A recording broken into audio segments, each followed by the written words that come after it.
ஓம் ஸ்ரீ குருபியோ நமக.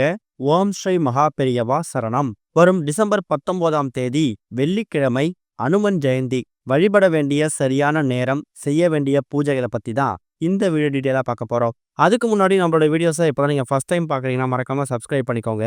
தொடர்ந்து இது மாதிரி அப்டேட் தெரிஞ்சுக்கிறதுக்கு பக்கத்து நோட்டிஃபிகேஷன் பெல்லை கிளிக் பண்ணி ஆல் அப்படிங்கிற செலக்ட் பண்ணிக்கோங்க. இப்போ அனுமன் ஜெயந்தி இந்த வருஷம் இருமுறை எதுக்காக வருது, எப்படி வழிபடணும் அப்படிங்கிறத பத்தி தெளிவாக தெரிஞ்சுக்கலாம். ராமதூதனாக இருக்கக்கூடிய அனுமன் அவதரிச்ச நாளை தான் நம்ம அனுமன் ஜெயந்தியா கணக்குல எடுத்துக்கிறோம். ஒரு வருஷமும் இந்த அனுமன் ஜெயந்தி அப்படிங்கிறது ஒரு முறை வருவது வழக்கமான ஒண்ணுதான். ஆனா இந்த வருஷம் இந்த 2025ல மட்டும் நமக்கு அனுமன் ஜெயந்தி 2 முறை வருது.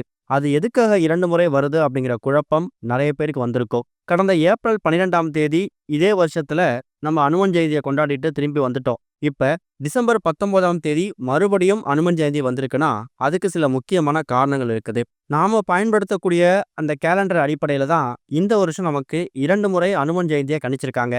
இதுக்கு பின்னால ஒரு ஆழமான புராண கதையும் ஒரு கலாச்சாரமான விஷயமும் இருக்குதான். வட மாநிலங்கள்ல ஏப்ரல் 12ஆம் தேதி முழு பௌர்ணமி தினத்துல நாம அனுமன் ஜெயந்தியை கொண்டாடி இருப்போம். ஆனா தென் மாநிலங்கள்ல, குறிப்பா தமிழகம் அப்புறம் கேரளால டிசம்பர் 19ஆம் தேதி அனுமன் ஜெயந்தி கொண்டாடப்பட போகுது. அதாவது சித்திரை மாதத்துல வரக்கூடிய முழு பௌர்ணமி தினத்துல நாம ஏற்கனவே ஒரு அனுமன் ஜெயந்தியை கொண்டாடிட்டோம். ஆனா மார்கழி மாதத்துல வரக்கூடிய மூலம் நட்சத்திரம் சேரக்கூடிய அந்த நாள்ல மறுபடியும் அனுமன் ஜெயந்தி இந்த வருஷம் வந்திருக்கு. தமிழ் நாள்காட்டியை பொறுத்த வரைக்கும் அனுமன் மூல நட்சத்திரமும் மார்கழி மாதமும் சேரக்கூடிய நாள்ல தான் அவதரிச்சார் அப்படிங்கிற மாதிரியும், அதனாலதான் டிசம்பர் 19ஆம் தேதி அனுமன் ஜெயந்தி அப்படிங்கிற மாதிரி அவங்க குறிப்பிட்டிருக்காங்க. இந்த நாள்ல தான் அனுமன் சீதா தேவியை கண்டுபிடிச்சு ராமரோட வெற்றியை உறுதி செஞ்சிருக்காராம். இது ஆஞ்சநேயரோட வெற்றி திருநாள், ஒரு முக்கியமான நாளாகவும் கருதப்பட்டுக்கிட்டு இருக்கு. இந்த நாள்ல தான் அனுமனுக்கு விசேஷமா வடைமாலை, வெண்ணெய் காப்பு அணிவித்து அனுமன் சாலிசா, சுந்தரகாண்டம் இது மாதிரி விஷயங்கள் பாராயணம் செய்து வழிபடுறோம். பஞ்சாங்கத்தை பொறுத்த வரைக்கும் இந்தியாவில் ஒரு இடத்துல ஒரு மாதிரி அவங்க ஃபாலோ பண்றாங்க. வட மாநிலங்களை பொறுத்த வரைக்கும் அவங்களுக்கு சித்திரை மாதத்துல வந்திருக்கக்கூடிய பௌர்ணமி தினத்துல அவங்க அனுமன் ஜெயந்தியா எடுத்துக்கிட்டாலும், தென் மாநிலங்கள் குறிப்பா கேரளா அப்புறம் தமிழ்நாட்டுல மார்கழி மாதமும் மூல நட்சத்திரமும் சேரக்கூடிய நாள்ல தான் அனுமன் அவதரிச்சதா நாம அனுமன் ஜெயந்தியா கணக்குல எடுத்துக்கிறோம். பரவாயில்ல, அப்ப நம்ம ஏப்ரல் மாதத்துல வந்திருக்கக்கூடிய அனுமன் ஜெயந்தியை வழிபட்டுட்டோம். அப்ப இந்த வருஷம் திரும்பவும் வந்திருக்கக்கூடிய அனுமன் ஜெயந்தியை வழிபடணுமா அப்படின்னு கேட்டீங்கன்னா அதுல ஒன்றும் தப்பு இல்லை. ஏன்னா வெள்ளிக்கிழமையில வந்திருக்கக்கூடிய நாள்ல அனுமன் ஜெயந்தி அன்னைக்கு அனுமனை வழிபடுறது கூடுதல் சிறப்பு தான். இதனால உங்களுக்கு எந்த நஷ்டமும் வரப்போறது கிடையாது. பெருசா பூஜைகள்லாம் பண்ண முடியலையா, அனுமனுக்கு வடைமாலை, வெண்ணெய் காப்பு சாத்த முடியலையா, பரவாயில்ல, வீட்டோட பூஜை அறையில பெருமாள் தாயார் போட்டோ கூட தீபம் ஏற்றி வச்சுடுங்க. நிறைய பேர் வீடுகளில் ஆஞ்சநேயர் போட்டோவோ இல்ல சிலையோ வைத்து வழிபடக்கூடிய வழக்கம் கூட இருக்கும்.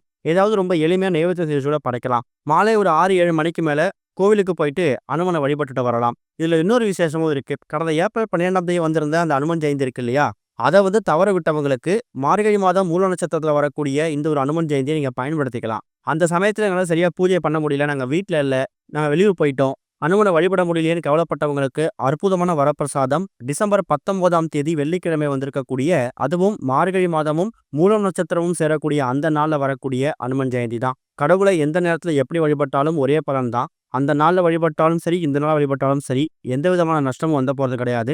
நம்பிக்கையோட பண்ணுங்க. வெள்ளிக்கிழமையில காலையில 9:15 10:15 ரொம்ப நல்ல நேரம். அதை விட்டீங்கன்னா மாலை ஒரு 6 மணிக்கு மேல எப்ப வேணாலும் அனுமனுக்கு பூஜை பண்ணலாம். ஒரு பகுதியில ஒரு மாதிரி அவங்க அனுமன் ஜெயந்தி பிறந்த கணக்குல எடுத்துக்கிட்டதால நாம தமிழகத்தையும் கேரளாவையும் கணக்கு பண்ணும்போது டிசம்பர் 19ஆம் தேதியை மார்கழியும் மூல நட்சத்திரம் சேரக்கூடிய நாளை நம்ம அனுமன் ஜெயந்தியா கணக்குல எடுத்துக்கிட்டு தாராளமா வழிபாடு செய்யலாம். நம்பிக்கையோட பண்ணுங்க, நல்லதே நடக்கும். ஓம் ஸ்ரீ குருபியோ நமக. ஓம் ஸ்ரீ மகா பெரியவா சரணம்.